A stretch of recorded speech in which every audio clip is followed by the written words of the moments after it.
Dear students, in the previous session we discussed NCERT History Class 6 Chapter 3. Today we are going to discuss the next topic of this chapter. First, we explain all the things which were taught yesterday in brief. After that, we will discuss the next topic in detail. तो साथियों, जैसा कि आप देख रहे हैं कि मैं NCERT वर्ग 6 के इतिहास की तीसरे अध्याय की विवेचना कर रहा हूँ। कल मैंने जिन बिंदुओं की चर्चा की थी उसे संक्षिप्त में दोहराते हुए आगे फिर आज के जो महत्वपूर्ण बिंदु है उस पर विवेचना करेंगे।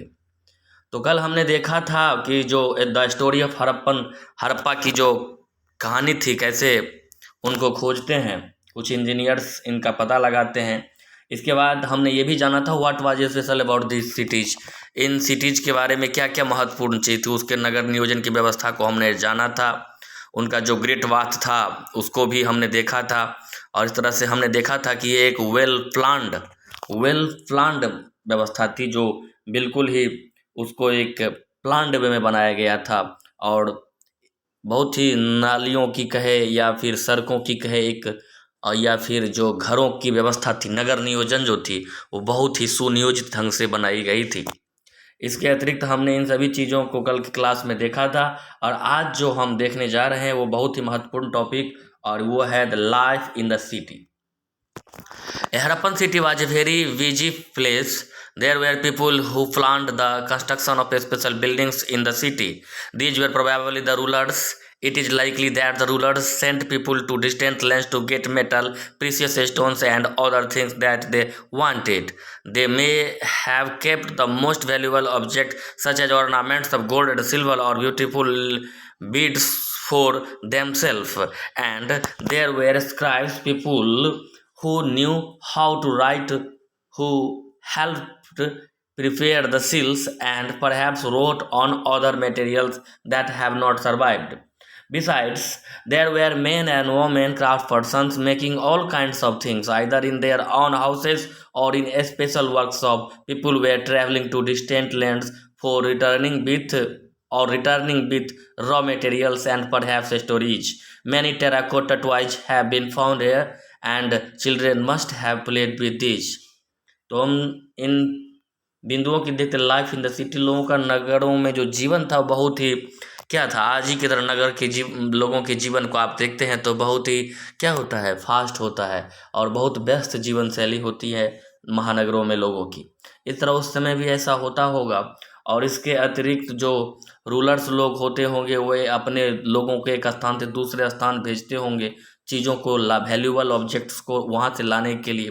और वो लोग जो आते होंगे वो साथ साथ सामान के साथ वहाँ से कुछ कहानियाँ भी लाते होंगे, नई नई बातें लाते होंगे। इसके अतिरिक्त जो लोग होंगे कुछ ऐसे होंगे जो पढ़े लिखे लोग होंगे, जो लिखने का काम करते होंगे, और वो मटेरियल्स बहुत सारे ऐसे जो अतीत में लिखे गए वो तो बर्बाद भी हो गए, लेकिन बहुत सारी लिखी हुई चीज़ बचे भी हैं। तो इससे पता चलता है कि कुछ लोग ऐसे भी होंगे जो लिखने का काम भी करते होंगे।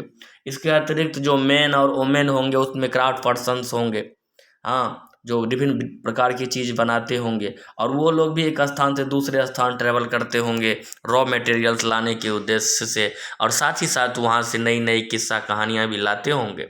और जो बहुत से टेराकोटा का बना हुआ टॉय जो है खिलौने मिले हैं, बहुत स्थान पर मिले हैं।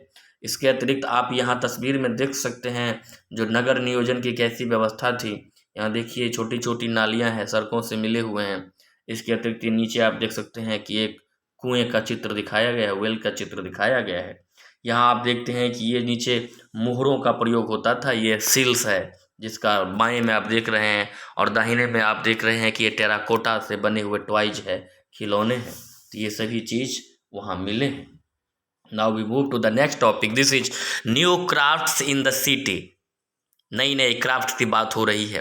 Late us look at some of the objects that were made and found in Harappan cities. Most of the things that have been found by archaeologists are made of stone, shell and metal, including copper, bronze, gold and silver. Copper and bronze were used to make tools, weapons, ornaments, and vessels. Gold and silver were used to make ornaments and vessels.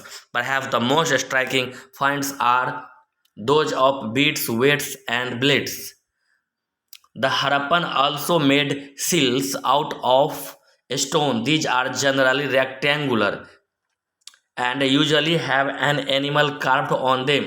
The Harappan also made pots with beautiful black designs such as the one shown on page 6.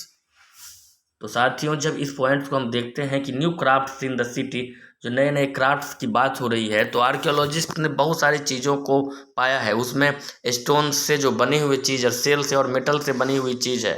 जो stone, cell और metal, जिसमें metal में copper, bronze, gold, silver और stone, cell, ये सभी से जो मिले हैं बहुत सारे चीज़ बने हुए मिले हैं।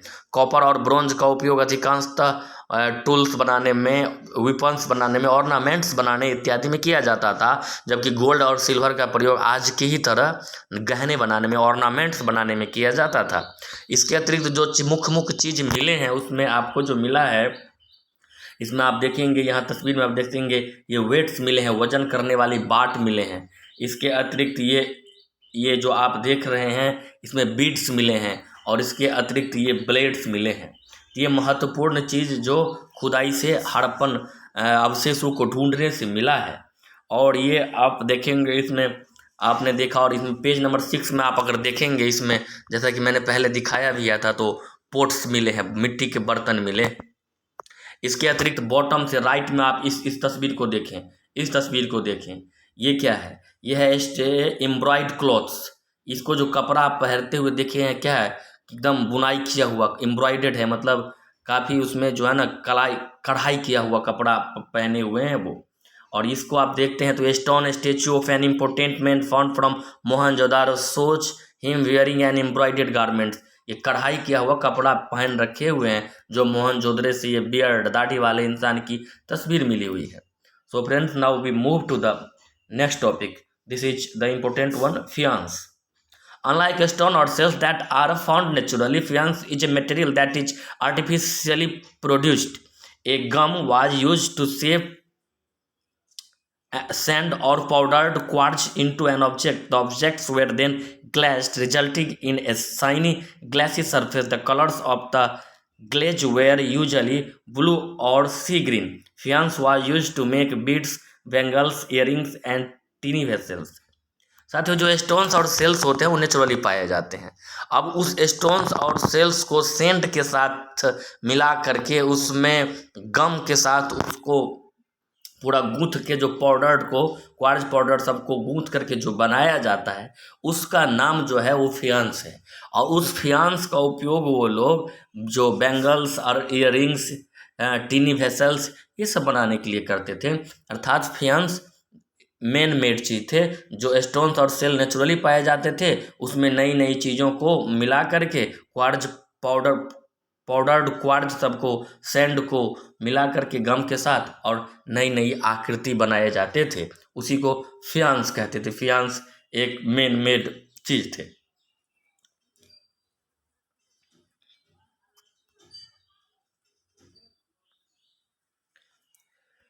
Here we see, cotton was probably grown at Mehergarh from about 7,000 years ago. Actual pieces of cloth were found attached to the lid of a silver vase and some copper objects at Mohenjo-daro. Archaeologists have also found spindle whorls made of terracotta and faience. These were used to spin thread. Many of the things that were produced were probably the work of a specialist. A specialist is a person who is trained to do only one kind of work. For example, cutting stone or polishing beads or carving seals. Look at the illustrations, page 26, and see how well the face is carved and how carefully the beard is shown. This must have been the work of an expert craftsperson. Not everybody could have been a specialist. We do not know whether only men were specialists or only women were specialists. Perhaps some women and men may have been specialists. साथियों, तो ये जो कह रहे हैं कि आप जो ये देख रहे हैं, बियर्ड मैन का जो पिक्चर मिला है, इसे दो बातें, पहला कि सूती का वस्त्र का प्रयोग उसमें दिखाया गया है, तो ये कि मेहरगढ़ में आज से 7,000 वर्ष पहले सूती वस्त्र के प्रयोग के बारे में संभावना व्यक्त की गई है कि वहाँ उस समय होता होगा। और इसके अतिरिक्त जो चीज़ मिले हैं वो सिल्वर और कॉपर लीड के साथ जो है ना वो अटैच्ड मिले हैं। जो कपड़े मिले हैं वो सिल्वर और कॉपर लीड के साथ अटैच्ड मिले हैं। ये भी अब आर्कियोलॉजिस्ट ने उसको पाया है। स्पिंडल हॉर्न्स यानी जो आप आज भी देखते चरखा कटाई होती है यानी सूत काटा जाता है, चरखा एक बोला जाता है जिसको स्पिंडल हॉर्न्स बोला जाता है। तो इनका भी अवशेष मिले हैं। इसके अतिरिक्त जो टेराकोटा से बहुत सारे चीज़ मिले हैं जो जिसमें खिलौने से लेकर के तरह तरह की चीज़ें टेराकोटा से बनाए हुए मिले हैं। और ये सभी चीज़ ऐसे जैसे आपने इसको तस्वीर को भी देखा तो उसकी दाढ़ी इतने बेहतरीन ढंग से बनाए गए हैं, ऐसा लग रहा है कि कोई सामान्य आदमी नहीं बल्कि स्पेलिस्ट बनाए होंगे। तो स्पेलिस्ट वर्ड का यूज यहाँ हो रहा है यानी विशेषज्ञ। जो चीज़ें होती थी वो विशेषज्ञ के द्वारा, क्राफ्ट पर्सन्स जो होते थे वो विशेषज्ञ होते थे। विशेषज्ञ उसे कहते हैं जो किसी एक क्षेत्र में दक्ष हो, निपुण हो, वो विशेषज्ञ यानी स्पेशलिस्ट कहलाते हैं। तो अब स्पेशलिस्ट ही इन चीज़ों को बनाए होंगे ऐसी संभावना व्यक्त की जा रही है। और ये भी बताया जाए कि स्पेशलिस्ट जो थे, विशेषज्ञ जो थे, वो मेन थे कि ओमेन थे। तो संभावना ये व्यक्त की जा रही है कि वो मेन भी हो सकते हैं और वोमेन भी हो सकते हैं। Now we move to the next topic, it is in search of raw materials. Raw materials are substances that are either found naturally, such as wood or ores of metals, or produced by farmers or herders. These are then processed to produce finished goods. For example, cotton produced by farmers is a raw material that may be processed to make clothes, while some of the raw materials that the Harappan used were available locally. Many items such as copper, tin, gold, silver, and precious stones had to be bought from distant places. The Harappan probably got copper from present Rajasthan and even from Oman in West Asia. Tin, which was mixed with copper to produce bronze, may have been bought from present Afghanistan and Iran. Gold could have come all the way from present Karnataka and precious stones from present Gujarat, Iran and Afghanistan. तो dear students, इसमें हम देखते हैं कि जो चीज़ें बनाए जाते थे, रॉ मटेरियल्स, कोई भी चीज़ जब बनाए जाते होंगे तो उसके लिए कच्चे माल की आवश्यकता होगी। और रॉ मटेरियल्स, कच्चे माल कहाँ कहाँ मिलते थे? कुछ तो नेचुरली मिल जाते थे और कुछ फार्मर्स के द्वारा उगाए जाते थे, तैयार किए जाते थे। और इसमें अगर देखते हैं फिनिश्ड उन रॉ मटेरियल से बहुत ही फिनिश्ड और बेहतरीन क्वालिटी के सामान बनाए जाते थे। तो उसमें जो महत्वपूर्ण चीज़ सब जो मंगाए जाते थे दूर दराज क्षेत्रों से, तो आप इसमें को जानिए कि जो चीज़ वहाँ पर उपस्थित होते थे तो वहीं से बना लिए जाते थे, और जो चीज़ वहाँ उपस्थित नहीं होते थे उसे अन्य स्थानों से लाए जाते थे। तो इसमें हड़प्पन के जो लोग थे वो कॉपर प्रेजेंट राजस्थान से लाते थे, और राजस्थान के साथ अगर कम पड़ते थे तो ओमान और वेस्ट एशिया से भी वो लोग कॉपर लाते थे। टीन का जो प्रयोग करते थे वो अफगानिस्तान और ईरान से लाते थे। टीन इसलिए कि कॉपर में टीन मिलाकर ही ब्रॉन्ज बनाया जाता था। और इसके अतिरिक्त गोल्ड प्रेजेंट कर्नाटका से, और precious stones Gujarat, Iran, Afghanistan, इन क्षेत्रों से प्रीसियस स्टोन्स वो लोग लाते थे। इस तरह से आपने यहाँ तस्वीर में देख रहे हैं, यहाँ जो है कि खिलौने है, गाड़ी का है। How were goods carried from one place to another, look at the illustrations, one shows toy and the other is seal, can you suggest what is the modes of transport used by the Harappans were. अब यहाँ आप देखिए कि ये खिलौने मिले हैं terracotta से बने, जिससे पता चलता है कि ऐसे गाड़ी का प्रयोग होता होगा सामान को एक स्थान से दूसरे स्थान ले जाने के लिए। और ये रेक्टेंगुलर सील मिले हैं, मुहरे का प्रयोग भी मिला है। तो इस तरह से साथियों हमने इस टॉपिक को भी समझ गया। अब अगली टॉपिक है उसको समझने की कोशिश करते हैं। Food for people in the cities. While many people lived in the cities, others living in the countryside grew crops and reared animals. These farmers and herders supplied food to craft persons, scribes and rulers in the cities. We know from remains of plants that the Harappans grew wheat, barley, pulses, peas, rice, sesame, linseed and mustard. तो हम जो देखते हैं कि कुछ लोग इसी तरह जिस तरह से अभी शहर में रहते हैं, गांव में रहते हैं, तो हड़प्पन सिविलाइजेशन में भी ये बात थी, लेकिन वो सिटी सिविलाइजेशन था। लेकिन कुछ लोग रूरल एरिया में खेती भी करते थे और शहर के लोगों को वो इन चीज़ों का wheat, barley, pulses, peas, rice, lentil, mustard, इन चीज़ों का सप्लाई करते थे। और a new tool, the plow was used to dig the earth for turning the soil and planting seeds, while real plows, which were probably made of wood, have not survived. Toy models have been found. As this region does not receive heavy rainfall, some of irrigation may have been used. This means that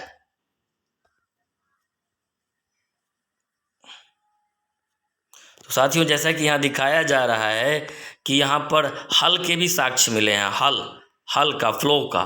तो यहाँ जो हल लकड़ी के बने होंगे वो तो इतने कालखंड में सुरक्षित नहीं रह पाए, लेकिन यहाँ आप देख सकते हैं कि जो है ना खिलौने के रूप में बना हुआ फ्लो, हल के अवशेष मिले हैं, जो ज़मीन को जोतने के लिए उपयोग किए जाते थे और इससे जो है ना फसल को उगाने में मदद मिलती थी। तो इसका प्रयोग आप देख सकते हैं यहाँ पर।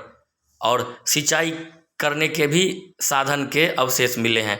इसके अतिरिक्त पशुपालन, कैटल जो वो रेयर्ड करते थे जानवरों का, गोट और बफेलों का, इन सब का भी जो साक्ष्य मिले हुए हैं। इसके अतिरिक्त now A Harappan town in Gujarat में एक हड़प्पन टाउन है, इसके बारे में यहाँ पर अध्ययन कर रहा है। The city of Dholavira was located on Khadir Wait, also spelled as Bait, in the run of Kutch, where there was fresh water and fertile soil. Unlike some of the other Harappan cities, which were divided into two parts, Dholavira was divided into three parts, and each part was surrounded with massive stone walls with entrance throughout gateways. There was also a large open area in the settlements where public ceremonies could be held. Other fields include large letters of the Harappan script that were carved out of white stone and perhaps inlaid in wood. This is a unique find, as generally Harappan writing has been found on small objects such as seals.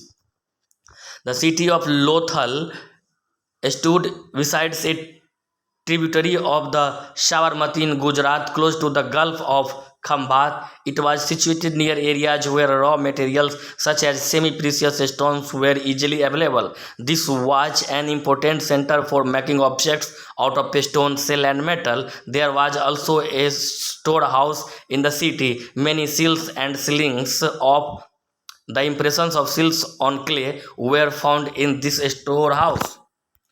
तो साथियों, जब हम देखते हैं यहाँ पर एक धोलावीरा जगह है, हड़प्पन टाउन है गुजरात में, इसका अध्ययन, तो पहली मुख्य विशेषता है वो कि अधिकांश टाउन जो थे हड़प्पन सिविलाइजेशन का वो 2 हिस्सों में विभाजित थे, जबकि धोलावीरा 3 हिस्सों में विभाजित है और सभी हिस्से स्टोन वॉल से, पत्थरों की दीवार से घिरे हुए हैं। इसके अतिरिक्त एक ओपन फील्ड्स का भी प्रमाण मिला है, जहाँ पर लोग ओकेजनली बड़े बड़े अवसर पर बड़ी बड़ी जो सांस्कृतिक कार्यक्रम करते होंगे, ऐसा अनुमान लगाया जाता है। इसके अतिरिक्त लोथल नामक सिटी का भी यहाँ पर अवशेष मिलता है, जो कच्छ के रन में खंभात की खाड़ी के निकट पाया जाता है और माना जाता है कि ये एक बंदरगाह, सी पोर्ट उस समय यहाँ से सामानों को एक स्थान से दूसरे स्थान लाया जाता था, जिसे आप यहाँ तस्वीरों में देख सकते हैं। इसके अतिरिक्त आप देखेंगे कि वहाँ पर कारखाने के भी अवशेष मिले हैं, कि वहाँ पर रॉ मटेरियल्स मिले हैं और जो आधे बने हुए सामान मिले हैं और नई नई चीज़ों को बनाने के टूल्स भी मिले हैं। तो इससे पता ये भी चलता है कि वहाँ पर जो है ना कारखाना, निर्माण के कारखाने भी होंगे। इसके अतिरिक्त सील्स ये होता है जो मोहरें होती हैं, जो चिन्ह के लिए, पहचान के लिए जो बनाए जाते थे, वो सील्स हो गए। और उस प्रोसेस को जिसके तहत ये पहचान लगाए जाते थे एक स्थान से दूसरे स्थान सुरक्षित पहुंचाने के लिए, उसको सीलिंग कहा जाता था। यानी सील्स वो वस्तु और उसके द्वारा किसी स्थान, किसी चीज़ पर उसको पहचान के लिए देना, सुरक्षा के उद्देश्य, सिक्योरिटी के उद्देश्य से उस व्यवस्था को सीलिंग कहा गया। अब जो आखिरी टॉपिक है इस चैप्टर का साथियों, उस पर चर्चा करेंगे, the mystery of the end.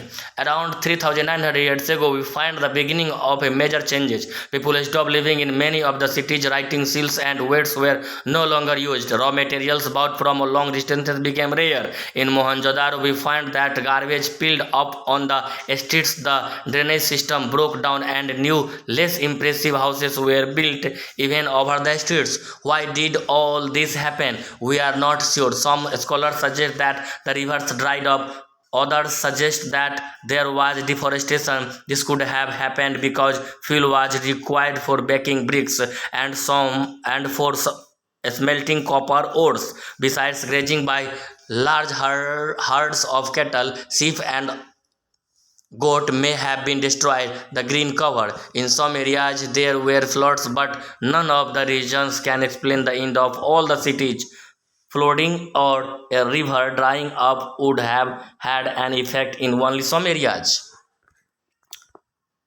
It appears as if the rulers lost control. In any case, the effects of the changes are quite clear. Sites in Sindh and West Punjab, present-day Pakistan, were abandoned, while many people moved into newer, smaller settlements to the east and the south. New cities emerged about 1400 years later. साथियों, तो यहाँ सिंधु घाटी Indus civilisation के जो first city civilisation था उसके पतन की बात हो रही है। आज से लगभग 3900 वर्ष पहले इसका पतन हो गया। इसके पतन के बारे में बहुत सारे तथ्य लगाए जाते हैं। ये अवशेष मिलते हैं पहले तो इसके पतन के साक्ष्य मिलते हैं कि वहाँ से अब लोगों का धीरे धीरे पलायन होना शुरू हो जाता है। वहाँ पर अब रॉ मटेरियल्स का आना बंद हो जाता है। बड़ी बड़े भवनों के बनने के बजाय अब छोटे छोटे भवनों जो सड़क पर ही बनाए जाते थे इसके अवशेष मिलने लगते हैं। और ये माना जाता है कि अब यहाँ अलग अलग विद्वान अलग अलग चीज़ बताते हैं। कोई वन विनाश वजह बताते हैं तो कोई कहते हैं बाढ़ आ गई होगी, या अलग अलग वजह से ही लोग बता रहे हैं कि सभ्यता का पतन हो गया होगा। लेकिन उसका वास्तविक कारण क्या रहा होगा इसके पीछे में अभी तक कोई स्पष्ट प्रमाण नहीं है। तो साथियों, कैसा लगा आपको यह सेशन? आशा करते हैं कि आप सबको समझ में आया होगा। आप सब इसको चैनल को लाइक कीजिए, शेयर कीजिए, सब्सक्राइब कीजिए। एनसीईआरटी की जो सीरीज है वो चलती रहेगी और हम आपके बीच लगातार एनसीईआरटी के सीरीज को लेकर आते रहेंगे। इस क्लास में भाग लेने के लिए, ध्यान से सुनने के लिए आप सभी का बहुत बहुत धन्यवाद। नमस्कार।